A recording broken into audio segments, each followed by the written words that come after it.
Maganda naman ang pagsama-sama namin doon at ginunitaan namin ng EDSA People Power Revolution at meron pala tayong nakalimutan noong 1986.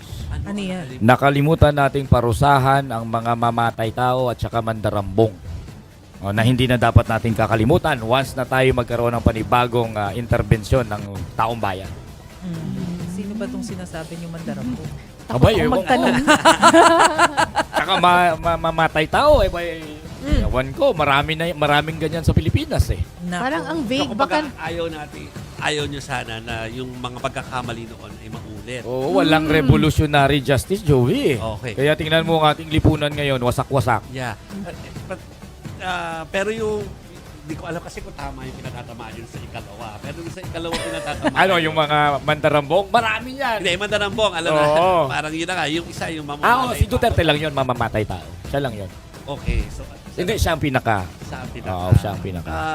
Pero parang sila pareho pinalalabas sila nakikiisa.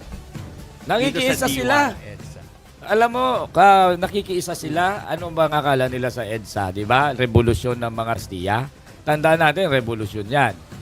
Hindi ba sila natatakot sa direktang interbensyon ng taong bayan pag nagising ang mga aping mamamayan natin at hindi na nagpabudol? Hindi ba sila natatakot sa tinatawag nating revolutionary justice? Yan. Okay. Ang magiging specific na ako kasi parang blind item yung umpisa natin. Oo nga no? Sir Luke, parang blind item. Pero what specific ng mga naging pahayag ngayon tukol sa EDSA, parang merong naging pahayag si Bastian Duterte. Pwede ba natin yung basahin? Oo, asa na Maski ba yung yun? dulong Oo, parte. eto. Okay.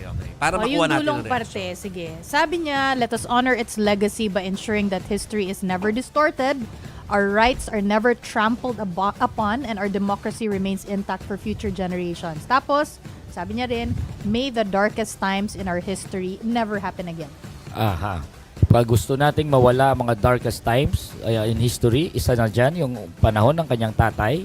At gusto nating baguhin ang lipunan sa pamagitan ng tradisyon ng pakikibaka na dudulo sa isang interbensyon ng taong bayan, sisiguraduhin natin na hindi makikinabang ang mga Duterte. At kasali sila sa lilinisin sa ating lipunan.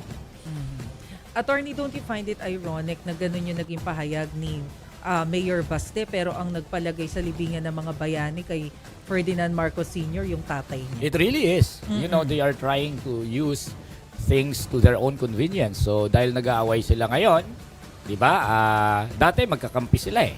So, nung magkakampi sila, naging hero si Marcos Sr. Ngayon mag-aaway na sila, sineselebrate na nila ang EDSA.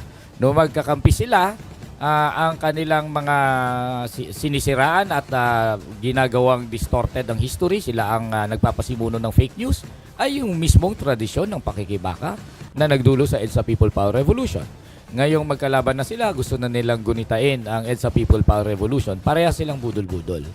You know, we who celebrated at EDSA, we are one in our call na dapat i-oppose ang both kadiliman at kasamaan. Wala ni isa sa kanila ang dapat makinabang sa tradisyon ng pakikibaka, sa tradisyon ng ating laban sa mga nang-api sa lipunan. Walang sa kanila ni isa ang dapat makinabang doon. Dapat sila mismo ang magiging target ng pagbabago.